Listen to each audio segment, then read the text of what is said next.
not a performance, right? You're doing this just for yourself to awaken your own aliveness and what you actually like and what is enjoyable to you and pleasurable to you. Maybe it can even feel inauthentic because we're so not used to it, and it can feel very just uncomfortable, right? That doesn't mean it's wrong. The more I notice within myself when I'm pushing or forcing or overstriving, try to make things happen, when there's actually maybe no flow there, there's not an opening yet, for example. Yeah. So it's a daily practice, that relaxing and softening into that, which then really is my power. That's when I feel like my most powerful, most creative, close to my truth, my pleasure, my desire, all of that.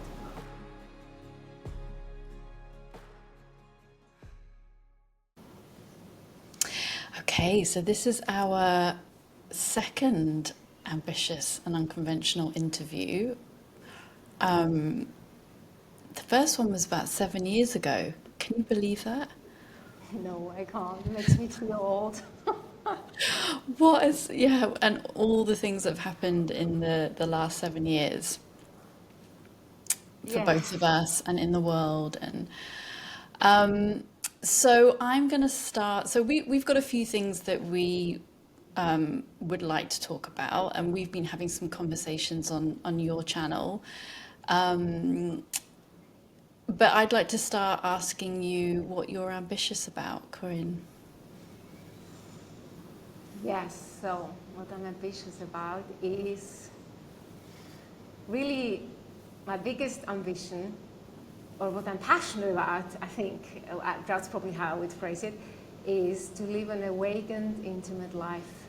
And a lot of that has to do with inhabiting the body more and becoming more present to the body and in the body. Mm-hmm. Yeah. So that's really in a nutshell. And I think the reason maybe why I use passionate is because this is actually, like, I can't strive with this ambition. Like, I actually have to relax into it. So, but my heart, that's what my heart and my desire is really beating for. And to really bring that to other women, invite them more into an awakened, intimate, connected life. Mm. Mm. Before we get into what that might look like and some of the things that we want to talk about today, what led you to have this ambition? I think twofolded. I think living, like waking up or living an awakened life and being connected to Source in the way that I understand that and to myself, I actually think this has been important to me from a young age. Yeah. But then, you go through phases, you get a bit distracted. But it was it was always sort of there, important to me. I think what I didn't realize is how much that has to do with, with being more, with being in the body, with including the body and being connected to the body. And that, I learned that really, I think when I, 20 years ago almost now, when I had a burnout, a pretty severe one, and I was so young, like no one should burn out at 27. It's ridiculous, especially when you're someone who has a lot of energy, which I've always had. So, and that's when I really realized how much I live, like many of us, my life from this sort of part through thinking and, discipline and striving and pushing through and all of that, and leaving out, everything that's in the lower part of our body, yeah, below the neck, and also leaving out all the other senses, yeah. So I think, and then the realization how much like intimacy is all about, being connected to yourself, to your body, and then you can share in that connection and closeness with others. So yeah, it's kind of how I can best explain it, I think. I love that phrase that you said about relaxing into your ambition. And I wonder what that is like for you. That is it's a daily practice, because I think we're all so conditioned to, if we want something, even from the right place, right? Not even the mind concept, really, but really from the heart. We want to, like, we're conditioned to kind of force it, like to push through, to go forward with it, to, you know, that. For me, it's, yeah, there's of course, I do that too, yeah? But a big part for me has been learning to, well, before I do that, I relax into the seat that I'm taking with this thing, with whatever I do, and come into more like a place of softness, yeah, and just more like resting in myself as I go about the things that are important to me. And I experience that as a very physical thing, because the more I've been doing embodiment practices and really being present to the body, in the body, like from the inside out, yeah, the more I notice within myself when I'm pushing or forcing or overstriving, you know, try to make things happen, when there's actually maybe no flow there, there's not an opening yet, for example. Yeah? That has a lot to do with timing too. I feel. So it's a daily practice, that relaxing and softening into that, which then really is my power. That's when I feel like my most powerful, most creative, closer to my truth, my pleasure, my desire, all of that. Yeah, because you almost, I think so much of our daily life is focused forward and in front of us. Like, I catch myself sometimes and my neck is forward, and my whole kind of focus and energy and physical presence is forward. And when we're in that state, we're missing the back body. We're missing all the energy of our kind of, in systemic work, we call it our peacock, you know, all the systems and the people and the experience that we've had behind us that actually informs who we are now and what we're ambitious about now. And even the side body, you know, like being aware of the side body and taking up space. So I really resonate with that, that notion of feeling more powerful and whole when we can rest back in or center into a physical position of, I don't know, centeredness. Yeah, and there's a grounding that comes with it, right? And one of my practice releases, which I talked with a lot of friends about that, and 3 of them are like, I'm doing that now too. Like, and one was really like, because of that forward movement, learning, like I have chairs now that really allow me to rest this part, which is also the reptile brain, right? Which is our earliest kind of memories and stuff, right? So relaxing here and leaning back, and then just feeling, you know, and then I drop more slowly down into the lower part of my body, you know, moving down the neck, bringing awareness to the heart, bringing awareness to the base, the womb, the pelvic floor, all of that. And even during like a work day, or when I drink a cup of coffee, but just doing that physically, because we know, like, it's the bottom-up approach, right, of creating change, is where you physically, you start to move differently through life than you habitually move, and that changes how you think and how you go about life, right? And so for me, it's the bottom-up approach generally with changing patterns and habits works very well for me. Yeah. Because it includes actually less, it includes more feeling and experiencing, and it's less words, yeah, less concentrating and stuff. So yeah, it's such a simple thing. Very often, yeah, all the time. Like, Yeah, and I'm noticing like how I spend most of my day unsupported from like the middle back up. Like I'm, my like this part of my neck, and I actually have a lot of neck tightness, and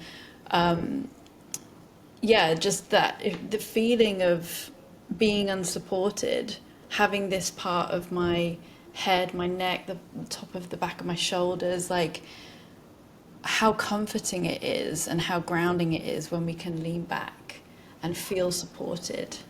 yeah. So And you you're, can, and some days I feel like I need to have the whole body. I just need to really have my whole back on the yeah, floor. yeah, me too.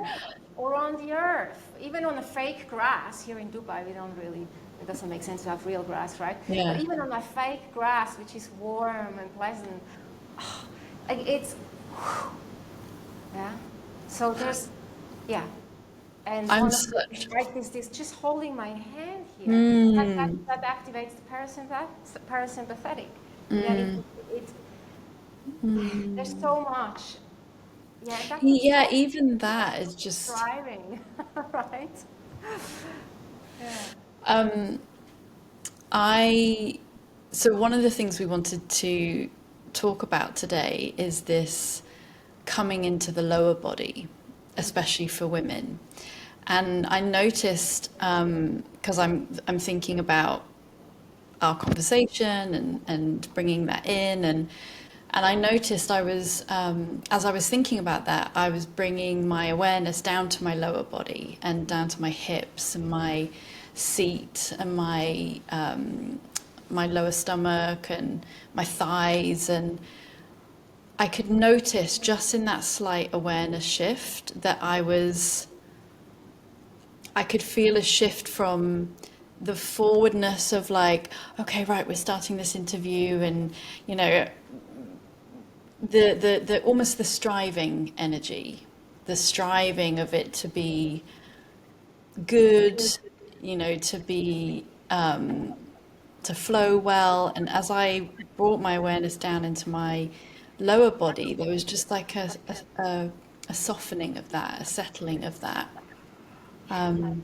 So And what does that feel like, and what does it do for you when you feel and notice that soft? it's I'm noticing even that question, like my body just took a really settling breath. And it's relaxing. It's it's like a bringing trust into myself or trust into the moment, and it's almost like a letting go of control, because when I'm forward and striving and focused and there's times for that, right? This is Yeah, about yeah, being able absolutely. to Yeah, yeah. move with our different energies, but it's not needed for this moment. And so I noticed that just bringing my awareness down into my lower body allows for more trust in the moment Yeah. and a letting go, but in a solid way. Yeah, and I sense that too. I would, that trust, right? There's another level of trust, even though you don't, like, it's not intellectual. It's different, but there's trust. There's grounding. For me, there's also I came into this conversation dancing to two songs, right? And really paying attention to moving more like the hips and the pelvis and that all these the heart. And with the trust, with the grounding also comes, it's just pleasurable, like more fun, more joy, more creativity, more play, flow. All of that, I sense, if you have to give words to it, all of that is activated. And that's power. Yes. Yeah? And ease. And it brings ease into everything. So that what it also really means, I think when we drop more into the lower part of the body, when we practice that over and over again, now I lost it, but it gives us this, I lost the word. I wanted to say there's something, maybe it comes back It will again, but come it's back. something very important. It will come back. Yeah, it will So come back. tell me a bit about this notion of dropping into the lower body and when it's important for you and how you bring it in with your clients or how it's important for your clients as well. Sorry, there was a lot of questions there. How I bring it in for myself is kind of, a leaning back practice, but also, dance, and then, of course, non-linear movement, which is really designed to be more on the floor, on the ground, that the energy stays in the lower part of our body and doesn't go up into the head, And we also have our eyes closed so that, we drop more into the lower part of our body.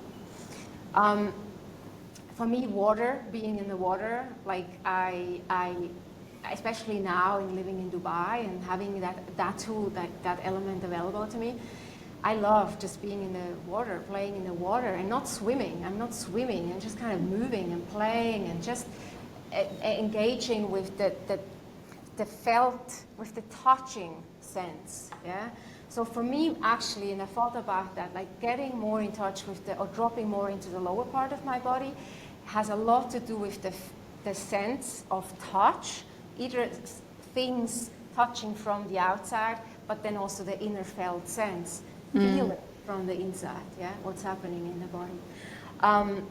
And I think that touch sense works very well for me, and it is a very powerful sensual pathway for me, and it really helps to kind of drop out of the thinking and the seeing sense, because there's so much up here, Even listening, I already feel like I receive sound, and then from there I can kind of drop in.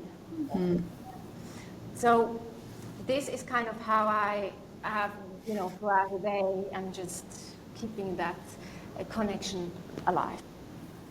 Now, how do I bring it in with my clients? A lot of the kind of the coaching questions are a lot centered around, and where is it? Where is that thing that you desire or what you are describing? So we really help people to locate it either in the body or in a metaphor landscape, and then it also becomes more alive and embodied. So it's certain tools that we use there. Sometimes again bringing in the sensual awakening pathway, which is all around learning to feel what vitality is there, what's already good, what feels good already. But it's through it just happens in the session, depending on when it's called for, where it's called for. I think most women actually, they don't come to me with this desire, I want to drop deeper I want to drop into the lower parts of my body. Like they will probably say, I want to be less in my head and less in my body. I want to learn to connect with my body more, or I want to, have more close connected relationships with my partner or with myself, right? And then we end up with the body. Eventually. Of course, when we talk pleasure and sensuality, we work with the body. And there's different tools, But in effect, actually, a lot of that, it's not rocket science. It's simple. It's just that we need someone to inspire us, to encourage us, and to kind of guide us in the beginning, you know? Yeah. And then off we go, yeah? Yeah, and I think for some, there's almost a, you know, the lower body for a woman holds a lot of emotion, history, power, shame, trauma, judgment. You know, there's a lot there, and for many of us, we either might not even be aware that we're not connected to our lower body, or there's a resistance for many different reasons. So what I've certainly found in my journey of self-exploration and women's work and embodiment work is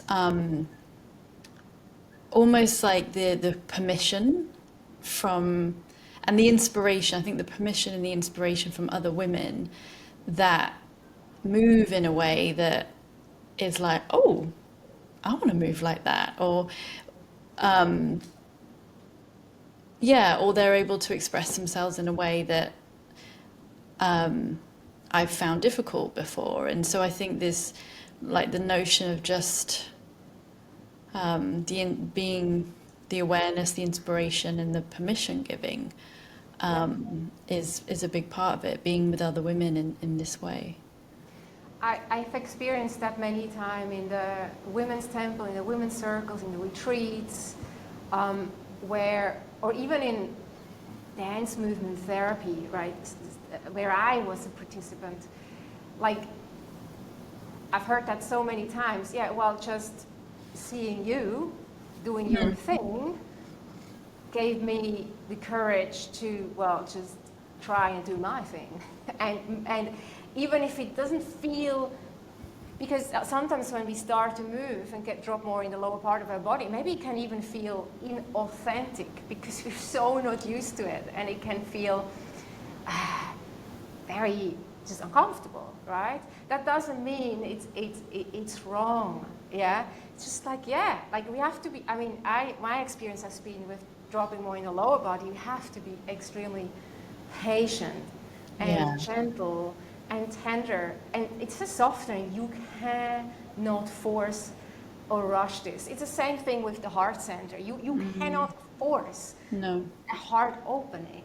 It's a softening. You have to approach this with tenderness and with a lot of compassion for yourself and for the body too, yeah? So, and I think that's, and we talked about that before in some of our conversation, I think the fact that it is so not sudden, subtle, that can be hard sometimes. Yes. Because if you're used to high intensity, the subtle is just, maybe it just feels boring. You don't feel much, there's a lot of numbness, and it's like, what am I doing here, right? But then just really stay with it, gently, more and more. And this is an ongoing, like, I think there's, I mean, like I'm sure there's so many different layers to all of that. Well, you just got to start somewhere. Start today. So how, if I'm trying to ask one question at once rather than barrage you with like multiple questions. First question, how might somebody start a subtle practice of dropping into the lower body or into the more fullness of our body? I think probably if someone likes music and has a favorite song to dance to, I really think dancing can be a great first step. And while you dance, just, I'm going to stand up. While you dance, not try going up and out, but try, more here. Just keep a bit more here. And just see, what, like, bring your awareness a little bit more to the hips and to the belly, and to heart space, right? I want to say something about here because I think a lot of us didn't know. I didn't know that for a long time. Our hands and arms are expression of our heart center, right? Heart energy. So moving the arms and getting into the fingers and laying it can be maybe you love a powerful sound that gets you into the, that can be one way of dancing. Another way can be you're laying down on your back and you have a very gentle song playing and play around with the hands and the fingers and like this with the support of the ground underneath you. These are two things, these are wonderful things to start with. And even if you feel silly, it doesn't matter. Like, you just I think the sillier the better. Huh? The sillier the better. Yeah, this is not a performance, right? You're doing this just for yourself to awaken your own aliveness and what you actually like and what is enjoyable to you and pleasurable to you. So yeah, I think dance is probably one of the easiest ones, to drop it. And closing the eyes. If it feels safe, with time or right away, close the eyes, because when you close the eyes, your energy will start shifting more down here. Yeah, it just quiets the thinking, because eyes and the thinking sense, they're so closely connected in the brain. So just close them. Yeah. So dancing, and when you say dancing, you mean just in the living room, putting on a Spotify and just going for it. So dancing, lying on the floor, being supported by the floor, using your hands and your palms as a kind of extension of your heart space, your chest, closing your eyes. What else? Well, really get more in touch with senses that are other than seeing and thinking and maybe even hearing. Like really, if you go for a walk maybe a little bit slower than usual and, see if you can start sensing the weather more. Is there a breeze? What's the temperature like on your skin? Is it hot? Is it too hot? Is it just perfect, right? So because that also brings you from here more into the body. Use the element of water. Play with water. Not as a swim, not as an exercise. Just be in water. Have fun in water and feel the texture of water. So really playing with the elements, yeah, and it can be earth too. Lay on the earth, belly down. What temperature does the earth have? Is it cooling? How does that feel? Yeah, it's giving. Like one of my teachers calls it, giving equal right. We have to learn to give equal right to all our senses. Yeah. Because when we're in front of the computer, and these days in front of our phone, we are thinking and we are seeing, and we are missing out this amazing instrument, which then can bring us more into the body. Yeah. So paying more attention to that. The chair exercise, as I say, leaning back. And just feel the breath, connect with the breath. But I think the key element here is you're not trying to get away from what is, you are trying to kind of become more intimate with what is, Yes. And closer to what is, closer to what you're sensing internally, your emotions, physically, mentally, of course, too. So that brings me on to why is this important to you? Honestly, well, when I just feel like I have more what's the word? I'm able, when I'm connected to the body and in the body, and also, being able to use the frontal cortex for executive function when I need to. But when I'm in touch with both and connected to both, I have much more choice in, well, what do I want to use now? What is needed right now in order to do this task or just to move through my life? Yeah, I have more, and that I have more awareness of different ways of how one could do things. Yeah, and with that awareness comes, for me, more power.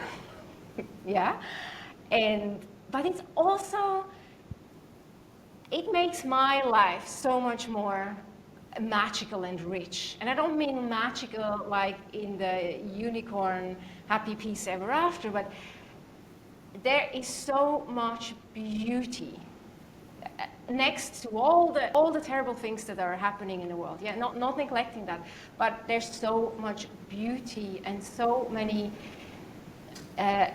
sensory pleasurable things that we can have access to, and it just makes life easier. Soft, like easier. It makes my life easier and more enjoyable and more rich. Yeah. And I think it really allows me just to also be much more in connection with other people, whether that is, having a good, fulfilling, relationship with my husband, or good friendships, sisterhoods, good relationships with family members. Like, yeah, that's that when I can be intimate with myself and close connected with myself, it just gets easier to do it with others. Yeah. Mm-hmm. So it's many things, yeah? Yeah. And I think ultimately just being, like, and I think that's maybe where the awakening piece comes in.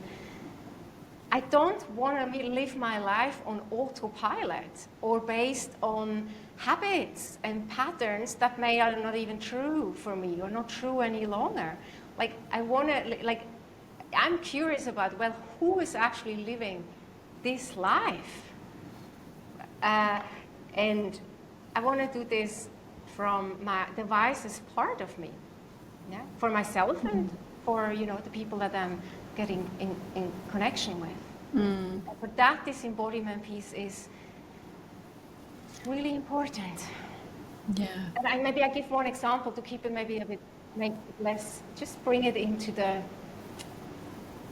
everyday, right? Like, if I can sense that my heart is a bit armored, is a bit closed, maybe is carrying resentment towards my husband about something. If I can sense that, well, first I have the awareness that this is happening, right? If I have a resentment, there's already a wall between us. So it's harder to get close with each other. So I can do something about it.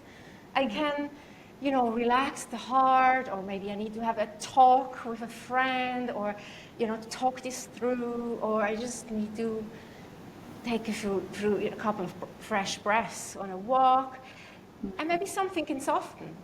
Yeah, and then from that place I can connect with my husband, and something is possible there, right? There's a possibility then for connection and being heard and finding solutions, for example, that work for both people, yeah, in the relationship. This is just an example.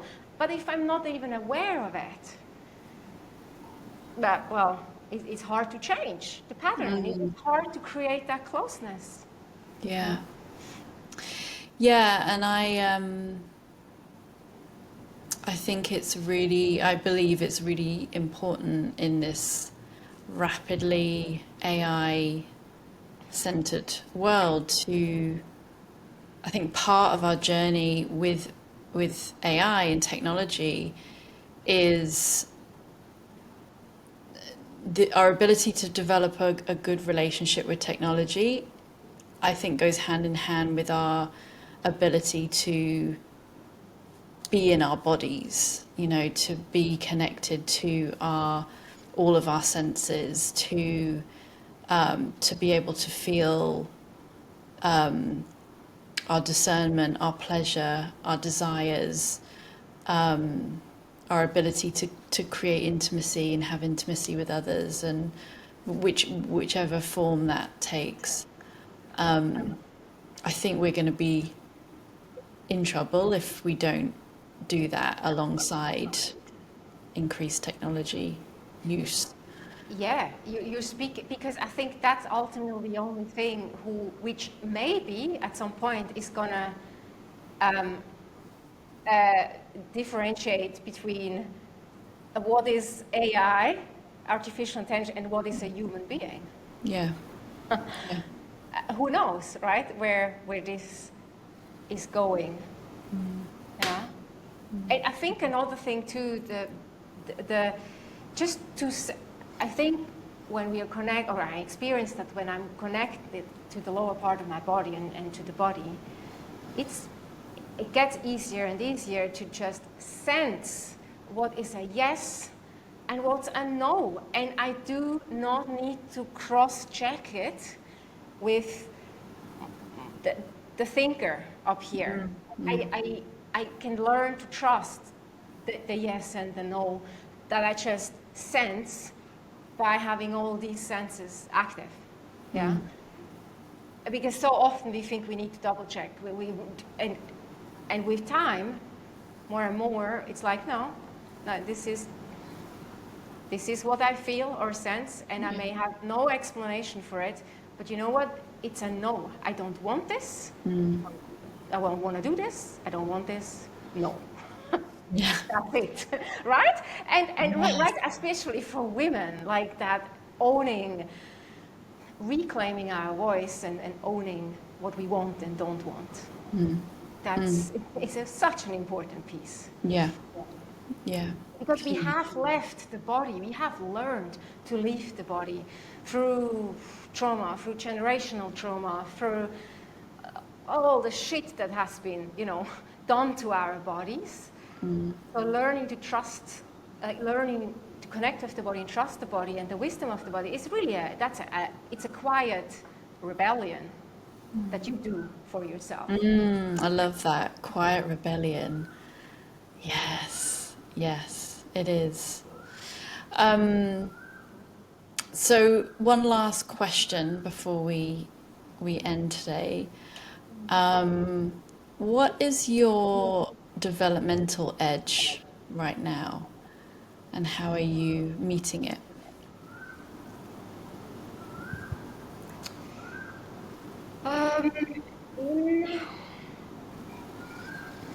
That's a good question. I think at the moment, and business-wise, it's a bit of a, really being brave to finish, like to end things which may have their time,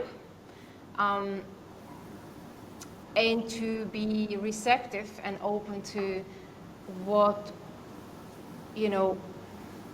what wants to come next, and then follow that creative impulse and trust it, even though I can't see just yet, right?